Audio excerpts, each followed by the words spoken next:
जंगल में तेज बारिश हो रही थी। रानू चिड़िया अपने दो बच्चों के साथ अपने घर में बैठी हुई थी। इतनी तेज बारिश में जंगल सुनसान था, कोई भी पक्षी अपने घर से बाहर नहीं था। लूसी कबूतरी अपने घोंसले में सोई हुई थी और उसका छोटा बेटा कीकी खिड़की में बैठा हुआ था। बैठे बैठे कीकी बोर हो जाता है और चुपके से अपने घर से बाहर चला जाता है। उड़ते उड़ते छोटा कीकी दूर निकल जाता है और एक घने पेड़ के नीचे जाकर बैठ जाता है। सोचा था बाहर दाना ही दाना होगा, मगर यहाँ तो पानी ही पानी है, कुछ भी तो नहीं है खाने को। वहीं थोड़ी दूर एक पेड़ पर बैठा हुआ भूरा कौवा छोटे कीकी को देख रहा था। वो दुष्ट भूरा कौवा छोटे कीकी के पास आता है। तुम तो बहुत बहादुर हो जो ऐसी बारिश में अपने घर से बाहर आ गए। ऐसी तेज बारिश में उड़ना मैंने अपनी मम्मा से सीखा है। मेरी मम्मा भी तेज बारिश में उड़ सकती है। मेरा घर पहाड़ों के पास है और मेरे घर के पास ढेर सारी तितलियां हैं। क्या तुम तितलियों से दोस्ती करोगे? अंकल, मुझे तितलियां बहुत पसंद है, मैं जाऊंगा आपके साथ। मैं तितलियां देखने जरूर जाऊंगा। रानू चिड़िया किसी काम से उड़ती हुई वहाँ से गुजरती है। छोटे कीकी को भूरे कौवे के पास बैठा हुआ देखकर रानू चिड़िया वहाँ आती है। तुम कीकी, तुम अकेले यहाँ क्या कर रहे हो? छोटे कीकी से पहले भूरा कौवा बोलता है। ये मेरे साथ तितलियां देखने जा रहा है। तुम कौन हो? मैं इसके बाबा का दोस्त हूँ। ये अपने बाबा से पूछ कर आया है। कीकी, बताओ ना चिड़िया को, देखने जानी है ना तितलियाँ? कीकी भूरे की बात सुनकर झूठ बोल देता है। हाँ आंटी, मैं अपने पापा मम्मा से पूछ कर आया हूँ। मेरे पापा ने मुझे अंकल के साथ तितलियाँ देखने के लिए जाने दिया है। ठीक है कीकी, लेकिन ऐसी बारिश में घर में ही रहना चाहिए। फिर रानू चिड़िया वहाँ से चली जाती है और भूरा कौवा कीकी को लेकर अपने साथ चला जाता है। थोड़ी देर बाद जब लूसी कबूतरी की आंख खुलती है तो वो अपने बेटे को घर में ना देखकर परेशान हो जाती है।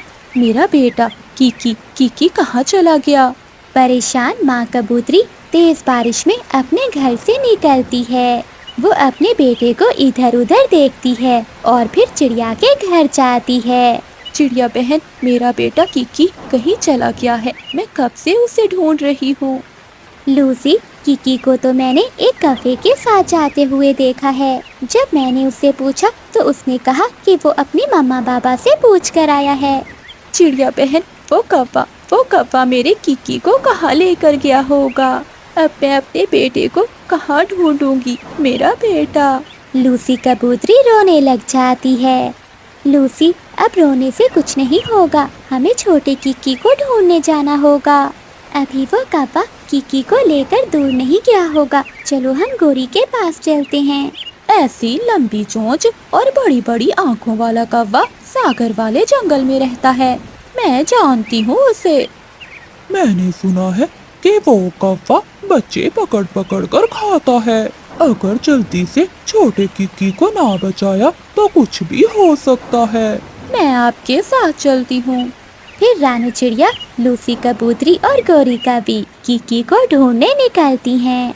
बूढ़ी फाख्ता माँ जी, क्या हमारा छोटा कीकी यहाँ तो नहीं आया? नहीं चिड़िया बेटी, यहाँ तो कोई नहीं आया। फिर वो तीनों आगे जाती हैं। छोटा कीकी थक जाता है और एक जगह बैठ जाता है। अंकल, मैं थक गया हूँ, बारिश में उड़ना बहुत मुश्किल है। बेटे, तितलियाँ भी तो देखोगे ना तुम, बस थोड़ी देर और उड़ना है। अब मैं आगे नहीं जाऊँगा, आप पहले ही मुझे मेरे घर से बहुत दूर ले आए हैं। जाएगा कैसे नहीं तू, मैं तुझे उठा कर ले जाऊंगा। हो। बचाओ बचाओ, कोई मुझे बचाओ।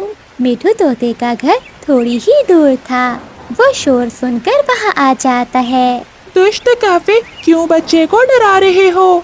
मैं तो इस बच्चे को अपने घर लेकर जा रहा हूँ। ये गंदा अंकल मुझे झूठ बोलकर यहाँ ले आया है। तोते अंकल, मेरा घर तो बहुत दूर है, आप मुझे इस कौवे से बचा लें। दुष्ट कौवे, बच्चों को किडनैप करते हो? अगर ज्यादा बोले तो जान से मार दूंगा मैं तुम्हें। मिठू तोते और कौवे में लड़ाई शुरू हो जाती है और छोटा कीकी शोर मचाने लगता है। लूसी कबूतरी, रानू चिड़िया और गौरी कौवी भी वहाँ आ जाती हैं। लूसी कबूतरी अपने बेटे कीकी को गले से लगा लेती है। बुरा कौवा इतने पक्षियों को देखकर डर जाता है और वहाँ से भागने की कोशिश करता है, लेकिन गौरी कौवी से कौन बच सकता है। गौरी उसे पकड़ लेती है। मारो मारो इसे, इसकी बड़ी चोंच तोड़ दो। फिर वो सभी पक्षी भूरे कौवे को पकड़कर खूब पिटाई करते हैं और छोटे कीकी को सुरक्षित अपने घर में छोड़ आते हैं। मम्मा सॉरी, मैं फिर कभी अजनबी के साथ नहीं जाऊंगा। और बेटा, हमेशा बताकर घर से बाहर जाना है।